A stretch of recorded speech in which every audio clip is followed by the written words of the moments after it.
নির্বাচনের হাওয়া বইছে এবং ইতিমধ্যে তফসিলও ঘোষণা করা হয়েছে, কিন্তু এই যে জুলাই যোদ্ধা ওসমান হাদির ওপর যে হামলা, এই বিষয়টিকে কিভাবে দেখছেন? এটা সরকারের ব্যর্থতা, কিন্তু সরকার তো কোনো দলের না, নিরপেক্ষ। আসলে এটা যেমন দলীয় কোন দল বলতে পারেন। এছাড়াও দেখেন এই নির্বাচনে কারা অংশগ্রহণ করতে পারেনি, তাদের ক্ষোভটাই আমরা প্রথমের দিকে দেখব।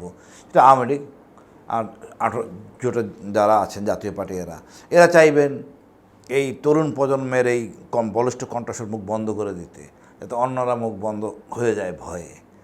তো আমার মনে হয় এটা ভারত কর্তৃক সিলেক্টেড আওয়ামী লীগের একটা বয়ান। এই ছেলেটা, যেটাকে আমরা বর্তমানে দেখতেছি, ছেলেটা জেলে ছিল, তাকে বের করে আনা হয়েছে এবং হাদির সাথে ঘুরতেছিল। হাদির সাথে ঘুরতেছিল ইন এ সেন্স তার প্রচারণার অংশ হিসেবে ছিল। এইটাই সে কাজে লাগায়। সে দীর্ঘদিন যাবৎ 2-4 দিন যাবৎ হাদির সাথে ঘুরতেছে। মনে করেন হাদির বেশভূষ কীভাবে যাচ্ছে, কোন পাশে বসতেছে, একটা যাওয়ার সময় একটা মানে সিস্টেম আছে, হাদি কোন পাশে বসে রিক্সার বা মোটরসাইকেল কোন জায়গায় বসে, না নিজে চালায়। তো সব সাথে নিজে অ্যাডজাস্ট করছেন কয়েকদিন যাবৎ। এবং যখন সিগন্যাল দেওয়া হয়েছে আজকে ফেলে দাও, ঘোষণা হয়েছে ফেলে দাও, প্রথম দিনে সহজে কাজটা করছে।